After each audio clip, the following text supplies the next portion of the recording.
بداية وكالمعتاد نتابع وإياكم أبرز الأخبار التي طالعتنا بها الصحف السعودية الصادرة لهذا اليوم.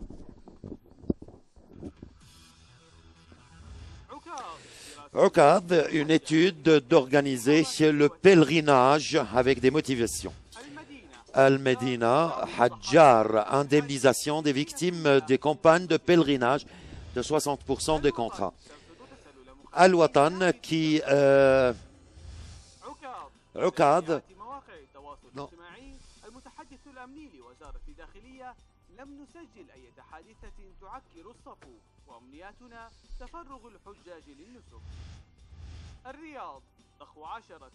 Le pompage de 10 millions de mètres cubes d'eau à Mecque et sur les lieux saints. Al-Sharq, un siège de 2000 rials pour le départ de du premier voyage de train des lieux saints.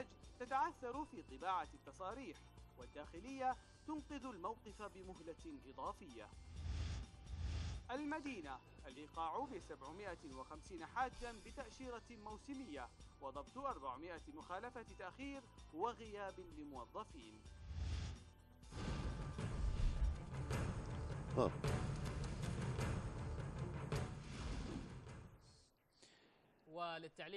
Pour commenter toutes ces informations, chers téléspectateurs, nous avons l'honneur d'accueillir par téléphone M. Hassan Selami, qui est directeur de la délégation et du journal national saoudien Al-Watan.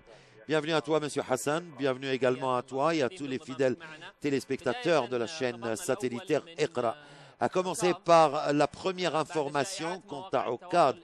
Et après toutes ces rumeurs, le porte-parole sécuritaire du ministère de l'Intérieur n'a enregistré aucun problème, aucun incident, ce qui a influencé le pèlerinage. Comment commentez-vous sur cette information? En réalité, il y a certaines personnes qui aiment propager des rumeurs en ce qui concerne la situation des pèlerins et le pèlerinage. Comme vous le savez également, comme quoi ces pèlerins sont des... afin d'introduire la crainte et la peur parmi les pèlerins. Et comme nous savons tous que nous savons très bien que le pèlerinage s'effectue d'une manière bien organisée. De votre journal Al-Watan qui arrête certaines personnes qui s'infiltrent par les montagnes pour également s'infiltrer à l'intérieur des lieux saints. Nous savons très bien que toutes ces procédures sécuritaires à l'extérieur des lieux saints, les citoyens insistent sur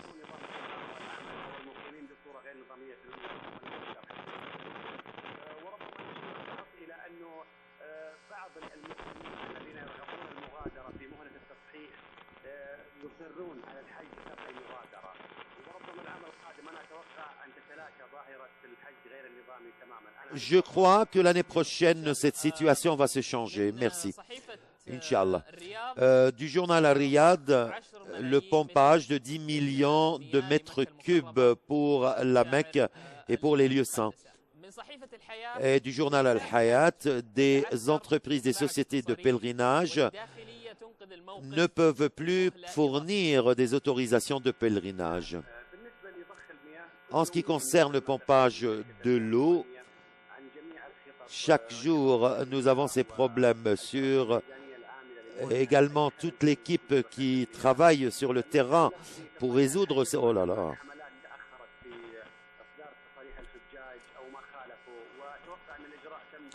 Nous nous attendons également à quelques procédures très urgentes. Et du journal Al-Sharq, un siège à 2000 rials pour également permettre aux pèlerins de s'infiltrer à Waïd.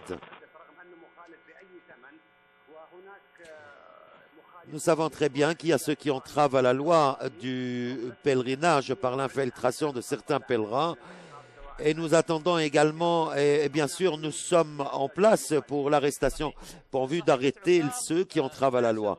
Au cadre, plus de 12 comités qui a participé à ces recommandations, une étude qui organise les habitants de Mecca par des motivations.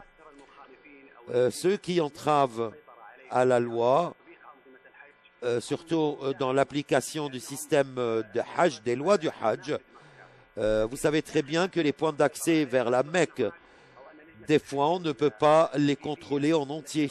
Mais malgré cela, il y a des procédures de sécurité qui préparent ces études. Donc, c'est une question pour organiser cette situation en général. Du journal Médine, Hadjar, qui est le ministre du pèlerinage, a souligné l'indemnisation des victimes du pèlerinage de 60% de la valeur des contrats et pour mettre en œuvre un plafond plus élevé sans taxe sur le pèlerinage. Donc pour cette question, nous n'avons pas un ministère du pèlerinage pour effectuer ces études et comprendre de près cette situation afin de suivre la question des pèlerins. Et nous savons très bien que ceux qui sont des victimes vraiment de ces campagnes, des victimes de ces campagnes de sensibilisation. Et je pense que toutes ces entraves peuvent être vraiment un obstacle pour nous. Monsieur Hassan Salami, le directeur de la délégation du journal Al-Watan, merci. Tout de suite, chers téléspectateurs, nous allons suivre les principaux articles par la presse aujourd'hui. Le journal Al-Watan a publié un article en ce qui concerne le pèlerinage comme le budget. C'est le sujet le plus important pour le journal saoudien dans le pèlerinage. Pour que sa mission soit réussie, il doit être couronné de succès car il se trouve à côté de tous ces pèlerins. Et c'est un travail de pèlerinage qui est vraiment qui s'est amélioré, ce qui donne une image sur la situation des pèlerinages, sur la situation des pèlerins au sein des lieux saints. Et certains, par contre, ils essayent d'entraver, d'être un vrai obstacle pour ces efforts fournis par les journalistes qui essayent de diffuser la situation dans le pèlerinage. Al-Hayat a publié un article sous le titre « L'organisation du pèlerinage et la gestion des délégations » avec Ahmed Swade. Comment essayer de suivre toutes ces campagnes c'est une chose qui soulage les autorités, les citoyens ainsi que les pèlerins afin d'être sévères face à tous ces gens qui essayent de falsifier les papiers. Donc il faudrait dévoiler toutes ces campagnes et les victimes sont nombreuses et on essaye également de les dévoiler afin qu'il n'y ait pas encore de victimes de plus en plus. Mais en réalité, la situation actuelle est mieux qu'avant. Nous espérons l'amélioration de cette situation pour que n'importe quel escroc ne trouve pas l'issue pour également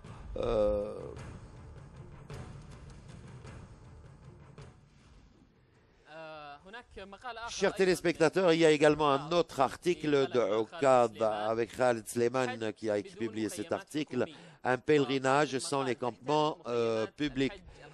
Donc, les campements du pèlerinage qui ont de grands espaces, mais si nous savons très bien que si ces espaces ne sont pas investis, il y aurait plus d'espace. La question qui se pose, est-ce que toutes ces parties gouvernementales ont besoin vraiment d'avoir des locaux et des campements spéciaux pour eux?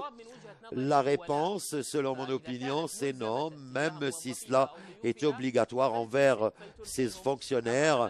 Donc, elle peut les envoyer par les délégations, par le biais des délégations de pèlerinage privées, des sociétés privées, afin que les opportunités soient égales devant tous les invités du pèlerinage.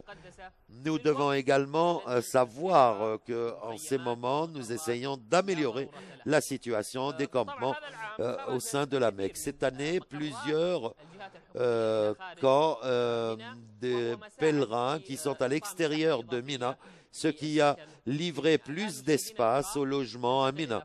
Maintenant, une petite pause et retour à vous.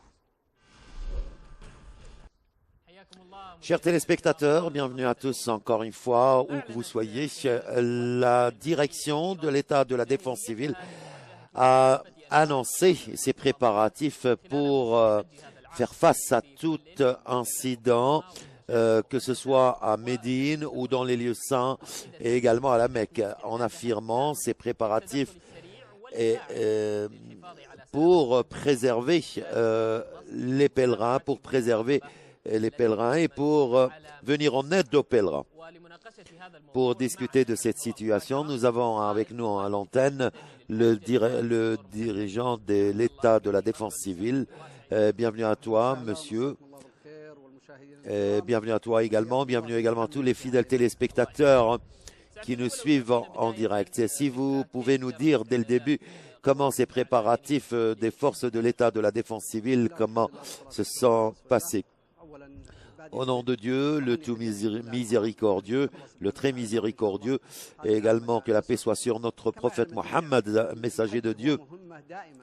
Le pèlerinage est une mission quotidienne dans ce pays. Nous sommes en train de travailler pour le pèlerinage après la fin du pèlerinage de l'année dernière, afin de voir toutes les leçons et d'acquérir toutes les leçons du passé et essayer de trouver des solutions pour tous ces événements. Cette année, plus de 100 sessions de travail et de réunions avec les parties concernées pour discuter des demandes, des recommandations de cette année de pèlerinage et pour discuter aussi des remarques qui ont été prises et des leçons qu'on a acquis depuis la saison dernière et certains changements qui se produisent actuellement sur les lieux saints. Ce qui nous a permis de mettre en place un plan de travail par le ministre de l'Intérieur, le président du comité du pèlerinage, et comme les téléspectateurs le savent bien que le pèlerinage, l'État de défense civile ne travaille pas seul. C'est une organisation ou c'est un institut qui travaille aussi avec la garde nationale, la sécurité nationale, l'armée.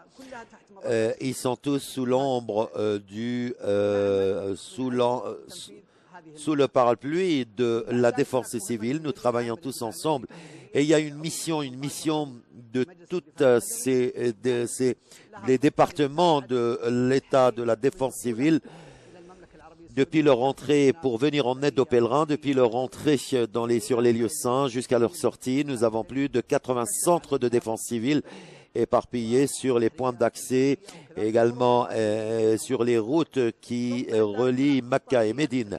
Et il y a également un plan, le 3e plan exécutif pour les missions du pèlerinage qui commence dès le 20 de Dhul Qa'da et qui se poursuit jusqu'à 20 de Dhul Hijjah. C'est une mission qui vient directement pour mieux savoir du rôle de tous les partis concernés par le pèlerinage et pour la mise en place d'un centre d'urgence. Et ils ont un délégué qui travaille toutes les heures et nous sommes également de mettre en place des évidences, des hypothèses et nous créons des scénarios pour nous former sur certaines situations et sur des possibilités et des probabilités. Donc il y a un scénario et des hypothèses qui ont été expérimentées avec toutes les parties concernées et nous avons abouti à des préparatifs, ce qui a permis les préparatifs qui permettent à toutes les parties concernées de collaborer, de participer pour venir en aide aux pèlerins.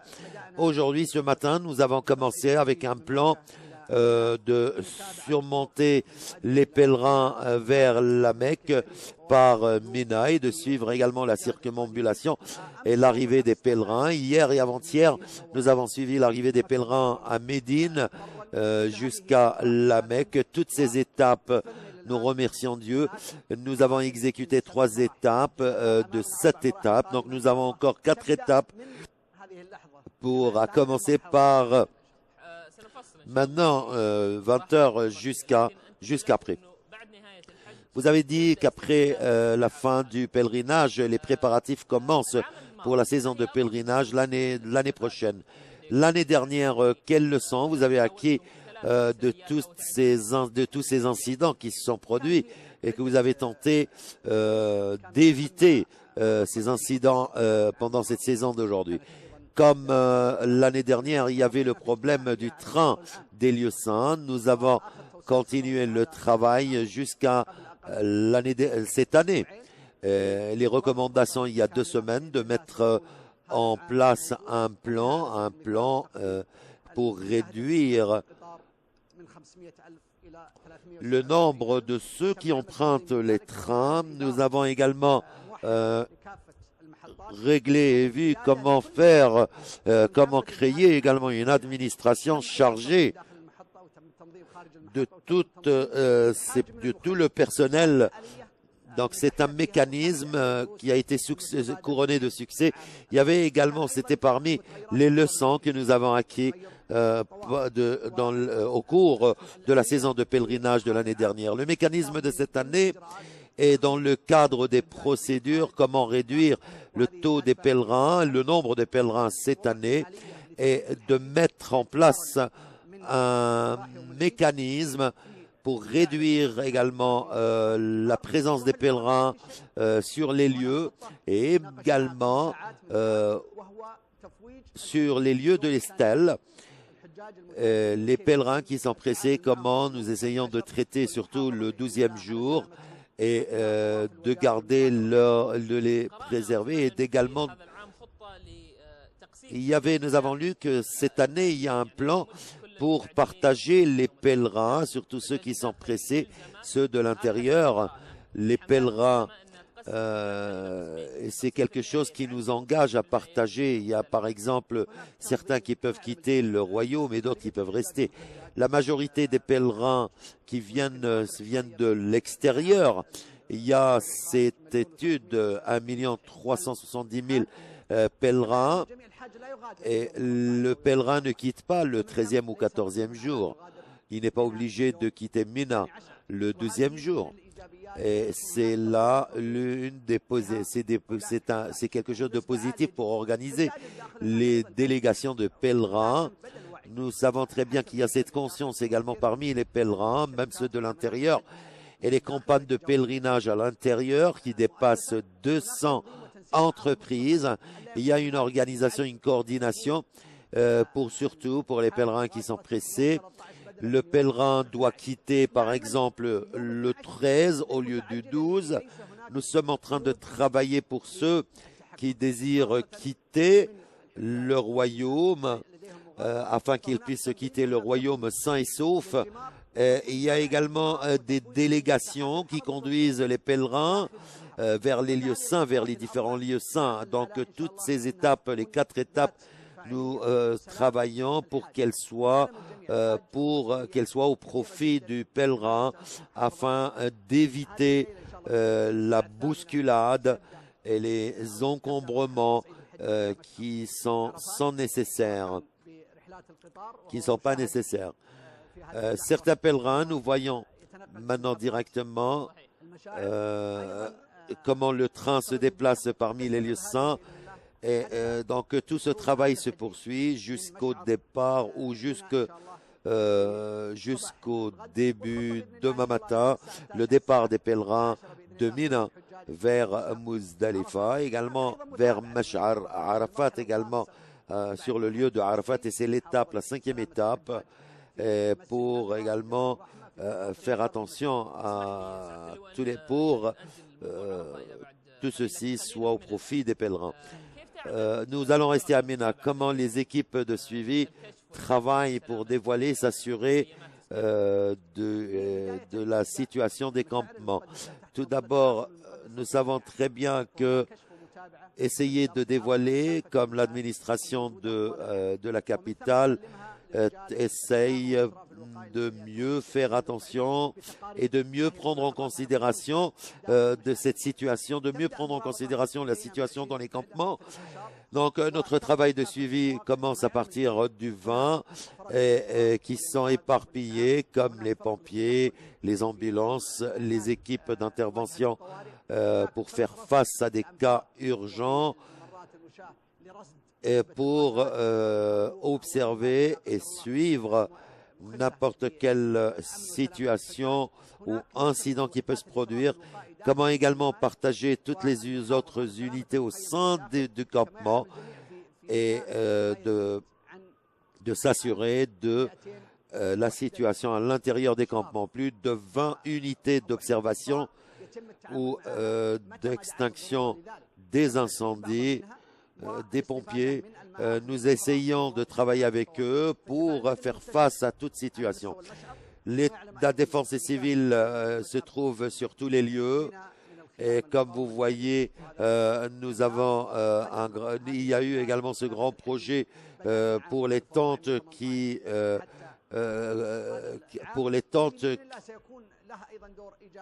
sont contre les incendies, ces tentes qui peuvent résister à des incendies.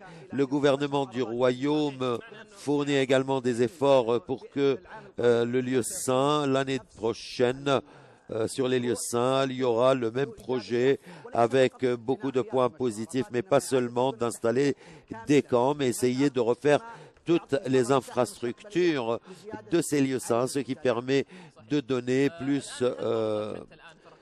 Est-ce que les équipes d'observation et d'enquête ont pu enregistrer ou découvert ou ont pu découvrir certains incidents au sein du campement?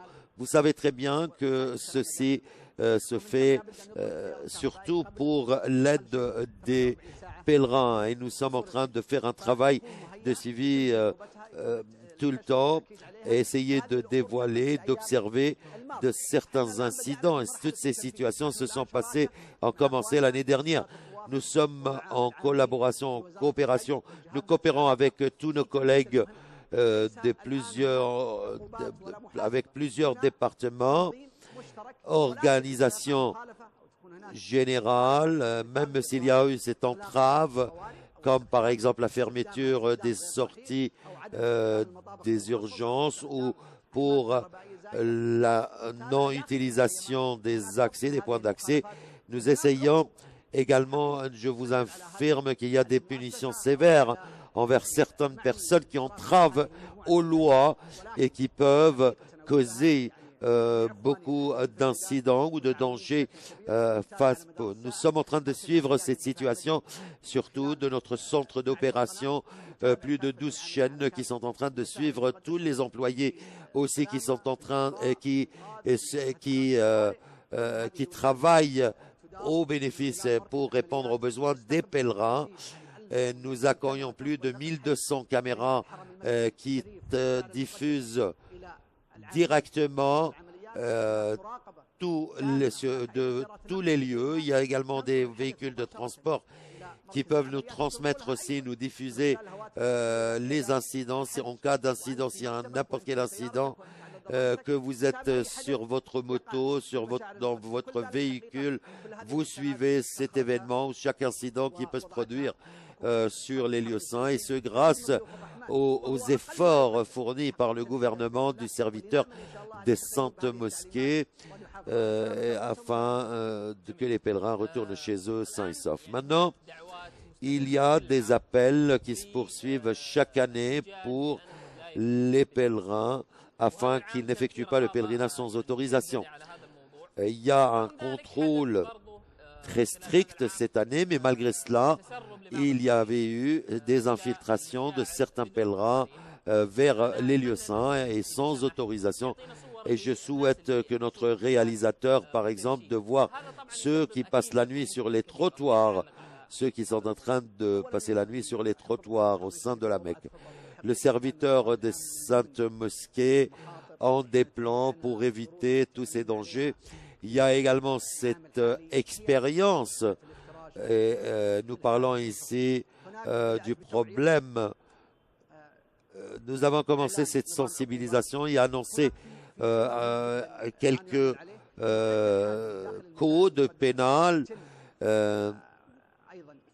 Nous essayons de prendre également les empreintes du pèlerin. Ici, nous sommes assurés qu'il avait, si je vous interromps, permettez-moi de vous interrompre. Par exemple, ici, vous voyez ceux qui sont en train de monter ces montagnes et c'est un danger pour eux.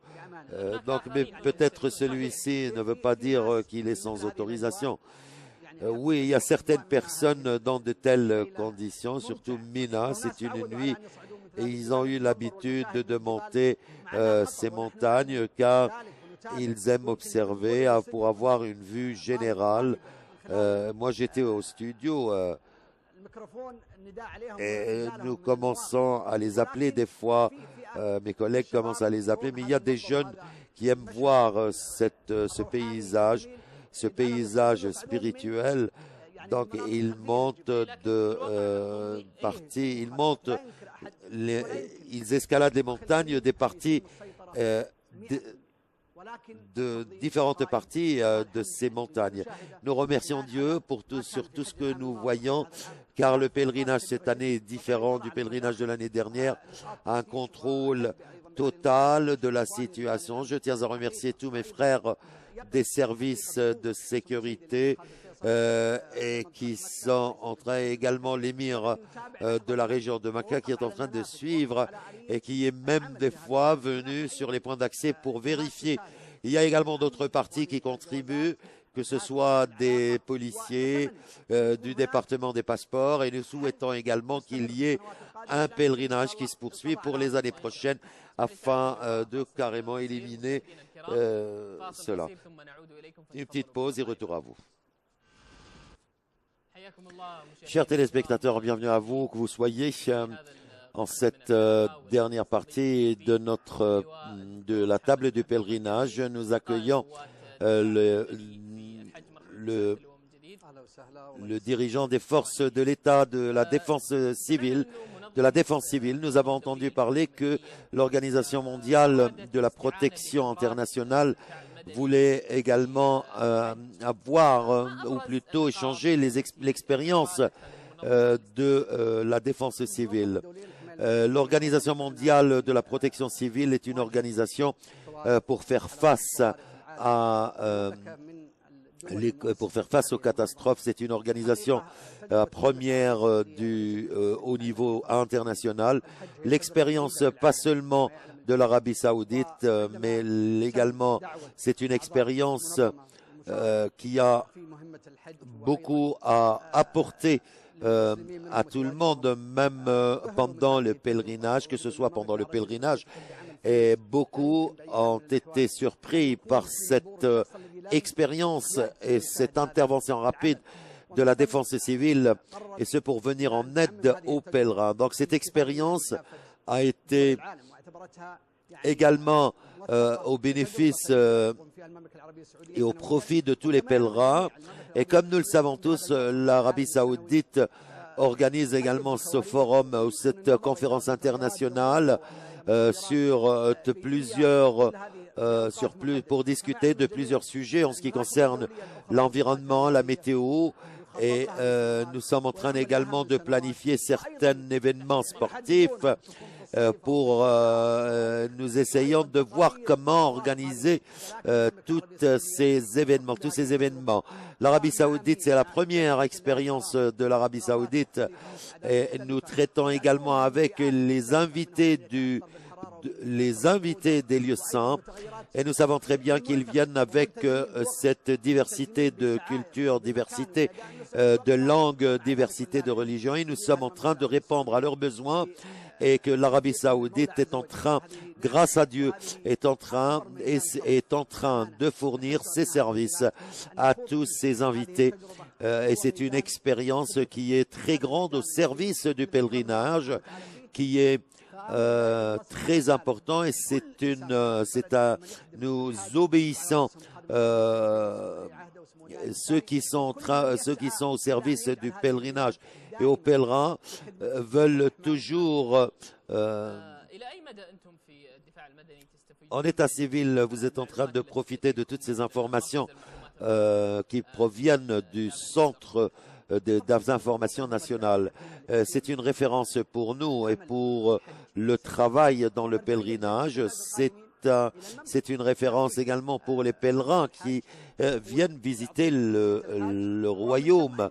Il vous donne également tout ce qu'il faut comme information sur la nationalité du pèlerin, des informations sur le logement du pèlerin, que ce soit à Médine et sur les lieux saints, afin que je puisse savoir le pèlerin où loge le pèlerin à Mecca et dans d'autres régions. Par exemple, hier et le jour d'avant, sur ces lieux saints, c'est un centre de refuge pour tous ces pèlerins et nous avons considéré également la Mecque comme un centre de refuge pour ceux qui se trouvent à Mina. Il y a un plan avec le centre d'information national pour également avoir des nouvelles sur les véhicules, les accidents de route, ce qui nous couvre, il couvre une grande partie du royaume. Il y a des couvertures qui touchent, donc où nous définissons également le travail dans tous les domaines.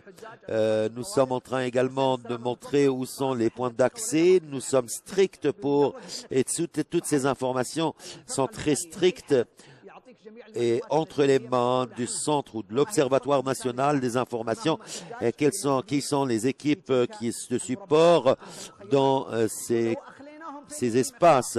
Et après l'évacuation, par exemple, de certains pèlerins, nous devons savoir où les déplacer. Ces centres de refuge, nous avons 2 centres de refuge qui peuvent contenir plus de 20 000 à Mina et qui sont à l'extérieur. Et nous avons également un centre de refuge à Muzdalifa et qui peut accueillir plus de 30 000 pèlerins et 2 centres à Arafat qui sont prêts, qui peuvent contenir plus de 20 000 à Arafat. Ces centres sont sous la direction de la défense civile et du ministère du pèlerinage. Et il y a un mécanisme d'évacuation dans ces camps. Et comment il y a également ces plans qui sont mis en place pour certains lieux, que ce soit à la Mecque et à Médine. Et nous n'avons pas maintenant, ces lieux sont devenus des centres de refuge pour les pèlerins. À Arafat, les dangers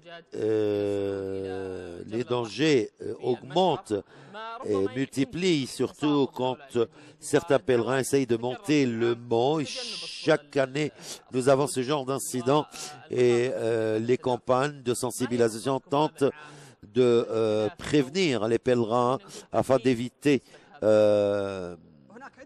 des incidents. Il y a plusieurs lieux que nous sommes en train de suivre que dès demain matin. Maintenant sur les stations de train, nous remercions également Dieu. Il y a également le résultat, ce que nous avons acquis de toutes les leçons du passé. Les pèlerins qui ne sont pas en train de traiter avec les autres pèlerins, surtout ceux qui arrivent, ceux qui sortent et ceux qui arrivent, ceux qui utilisent le train restent autour jusqu'à ce qu'ils retournent à Mina. Mais l'autre qui sortent de la station ou qui veulent aller vers la mosquée ou la montagne, ils peuvent y aller. C'est aussi les préparatifs qui commencent dès les premières heures pour effectuer pour prier, pour raccourcir les prières et pour commencer les prières du Dohr et du Asr et du Maghreb et du Isha. Et également Salat al-Dohr où on doit y aller tous les pèlerins se dirigent vers le mont de la miséricorde. Nous souhaitons de la part des pèlerins, ceux qui sont en train d'écouter ou d'observer, de suivre cet entretien. Donc, il ne doit pas se faire du mal. Il y a une organisation, il y a des équipes de sauvetage, des équipes des ambulances, des équipes de défense civile, nous avons pris en considération et nous avons dans notre compte, nous avons pris en considération tout cela et nous souhaitons que tous les pèlerins, nous souhaitons de la part de tous les pèlerins de contribuer avec nous et cela pour la sûreté de nos pèlerins. Si nous voulions parler du pont des Jamarat, quels sont vos préparatifs au sein de la défense civile pendant l'afflux des pèlerins, surtout malgré cette bousculade et nous voyons que celui-ci, maintenant ce n'est plus un pont, c'est une installation. C'est une installation avec plusieurs étages. Il y a également des directions. Les pèlerins sont orientés à l'intérieur de Mina. La plupart, ils vont vers les étages du sous-sol et les étages des premiers étages. Ceux qui viennent de Makkah, de Azizia, deuxième étage, Mshaiben pour le troisième étage. Pour ceux qui utilisent le train, le quatrième étage. Donc il y a cette distribution de cet afflux de pèlerins, de ces pèlerins. Comme par exemple sur l'installation des Jamarat, il y a plus de 300 000 pèlerins par heure. Nous avons mis en place des plans et qui vont commencer au premier jour de Eid afin d'orienter, de guider les pèlerins vers le campement afin qu'ils puissent déposer tous ces bagages, ensuite de partir vers l'installation de Jamarat. Il y a une organisation, il y a certains qui retournent vers son campement et certains qui partent vers les abattoirs et d'autres qui vont vers la mosquée sainte pour effectuer la circumambulation. Donc, il y a un plan, il y a un mécanisme de travail, de distribution.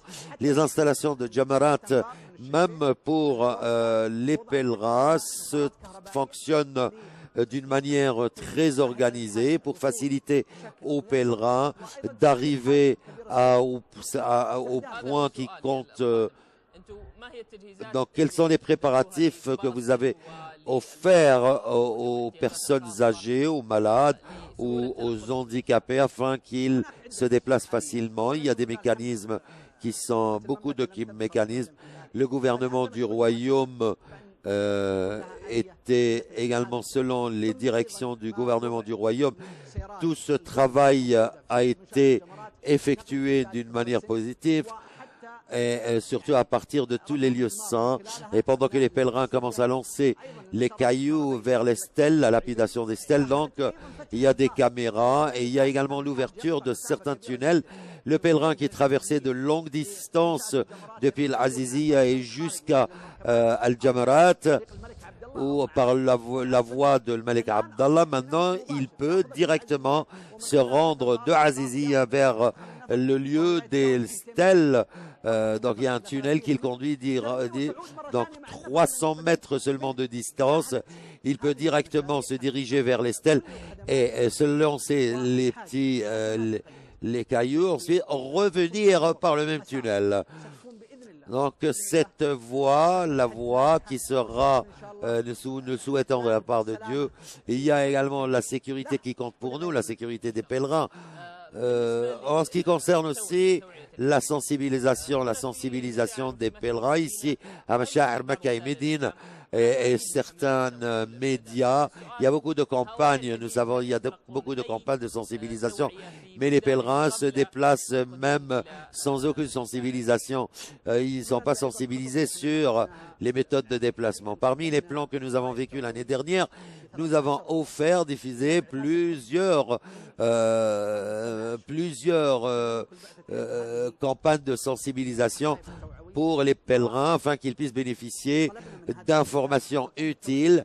Et nous avons demandé cela des parties concernées de distribuer ces guides qui sont une sorte d'ouvrage pour les pèlerins afin qu'ils puissent également embrasser ces informations nécessaires. Et il y a des expériences de la part des délégués, des délégations. Il y a aussi une sensibilisation interne qui évoque la situation dans les transports et les transports de pèlerins à l'intérieur du campement ou à l'extérieur du campement.